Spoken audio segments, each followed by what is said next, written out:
Remember that this experiment we are conducting is about absolute passivity, minimizing any kind of effort,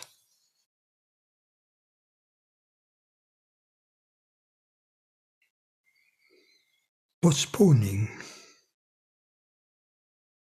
anything that needs to be done but can be postponed for 30 more minutes or so.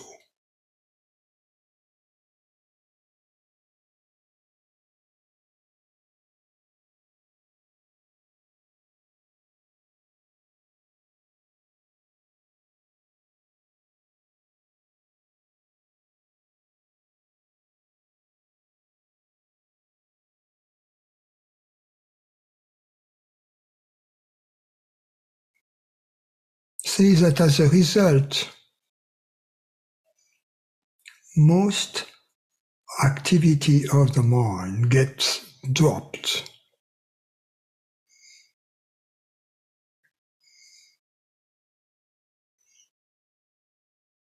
Especially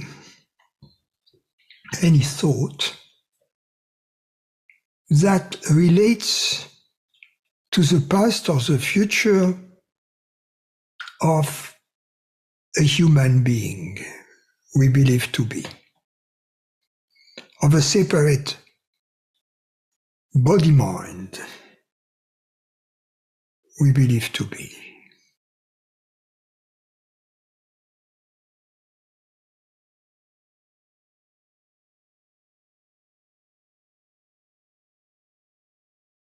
Because experientially, the separate body-mind exists only as a concept, as a thought. And as a result exists only in relation to the past or to the future.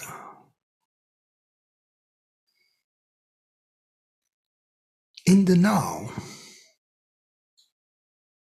there is only what is.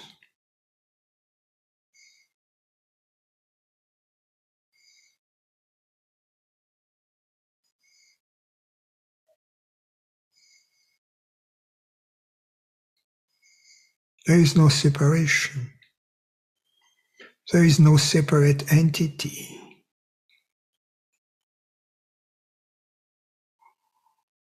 Only what is.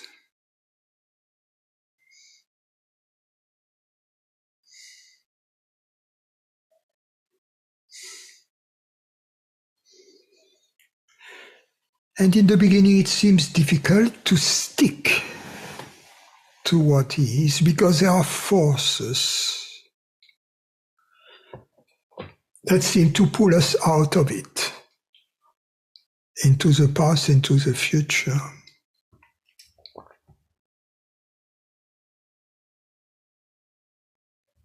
So it seems to us that to stick to it, so to speak, requires an effort which then would be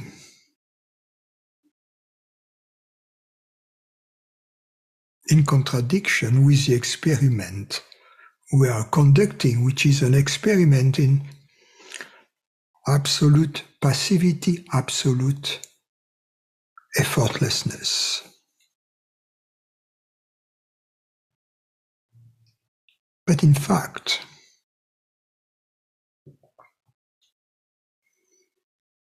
the effort is this pull into the past and into the future that triggers all these thoughts of fear and desire, always pursuing a goal that is allegedly going to be beneficial to the limited, separate entity who is pursuing it.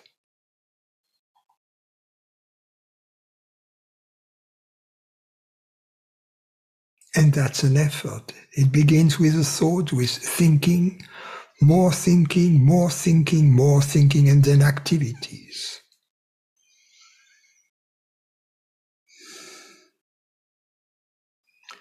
Every time we go back to the now, we go back to this meditation, we destroy this activity in its very inception.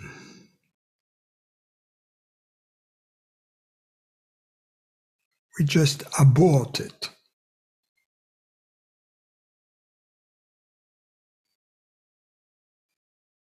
As a result,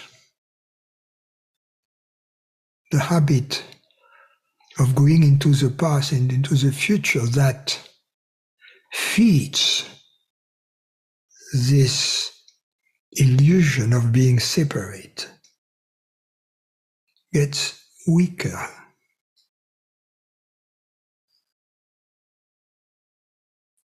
The less we perpetuate it, the weaker it gets.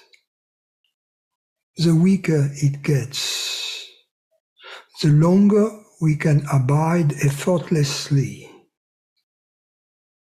in this presence, as this presence.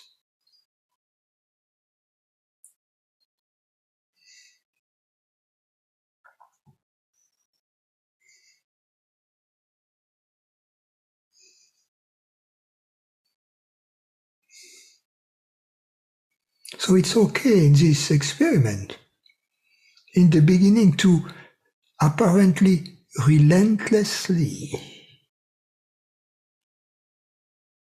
go back to this absolute passivity, go back to the now.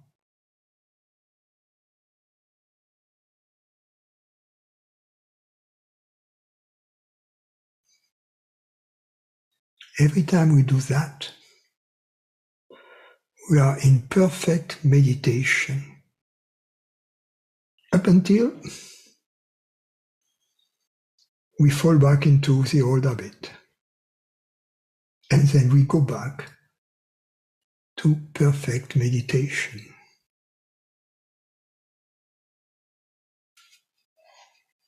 So in the now we don't know what we are,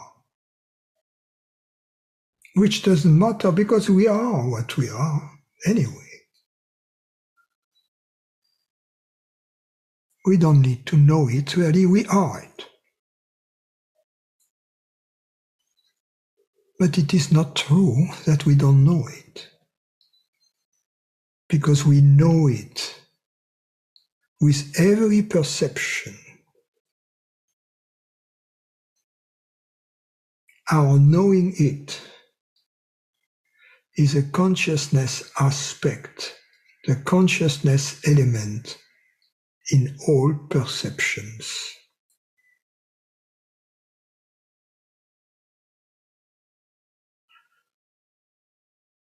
By perceiving the very same fact of perceiving, whatever we are perceiving, by the same token we know I am.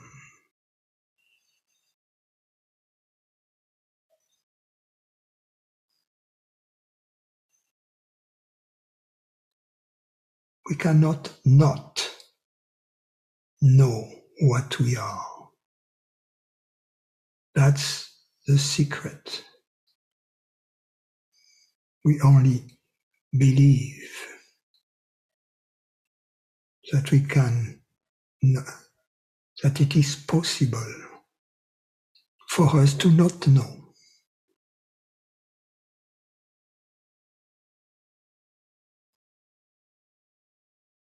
It is only possible conceptually as a residue in the mind,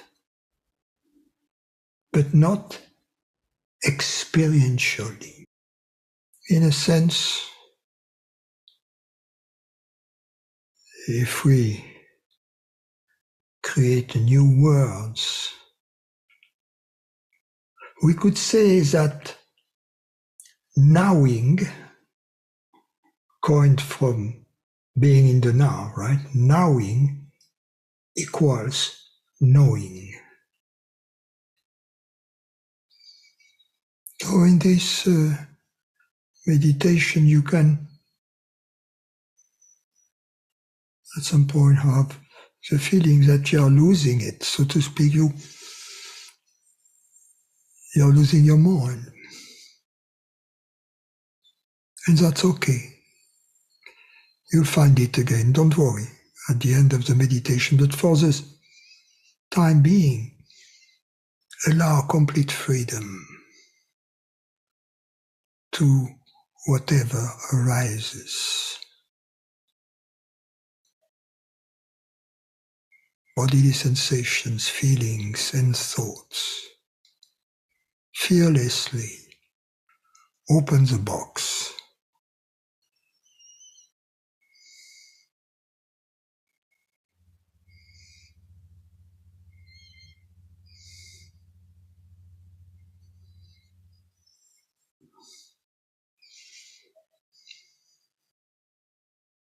Nothing which is inside the box can hurt you, affect you, or kill you.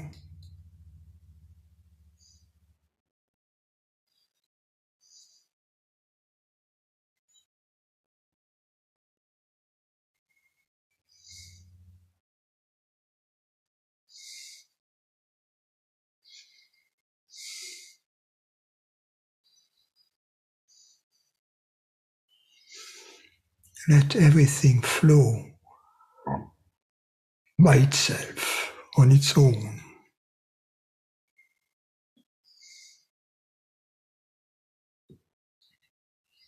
Don't hold on to anything. Let it go. Let it flow.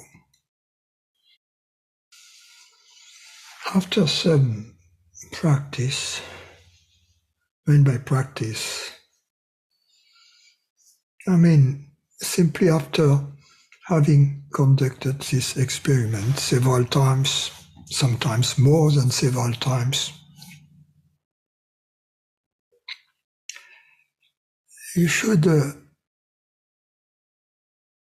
see that you can remain effortlessly in the now.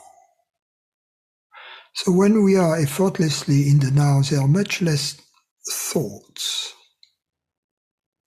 So we can observe that we are effortlessly in the now when our phenomenal experience is mostly comprised of bodily sensations.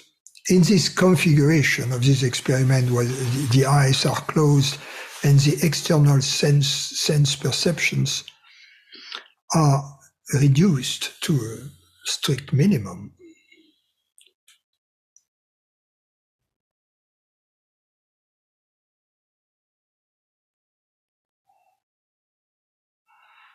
Sometimes not sometimes, most of the time, accompanying these bodily sensations are irrational images in the mind, similar or a little similar to what happens in our dreams, however,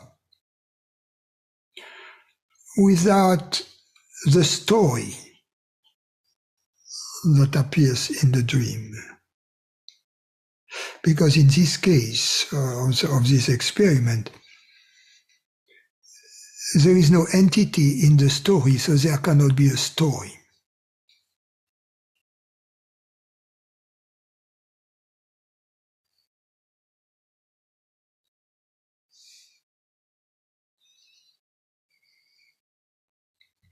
What appears then in these bodily sensations are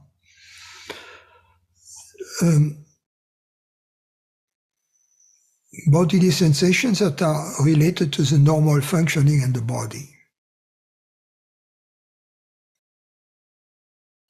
and also other sensations that are related to the body transitioning towards its natural condition, its natural state, which is a state of transparency and borderlessness.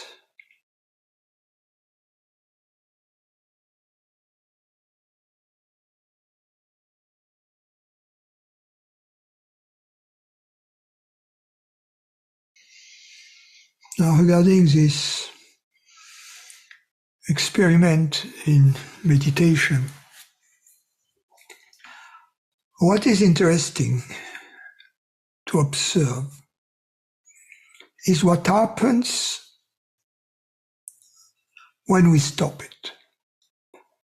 When we go back to normal activities, normal life, without imposing any longer the constraint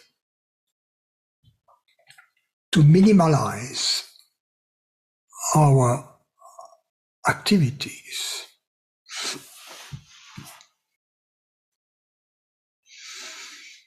This constraint was a trick, if you will, to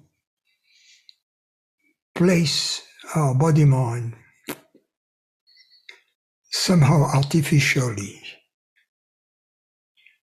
in its meditative state, if you will. But the meditative state, which is a natural state of the body-mind, doesn't stop abruptly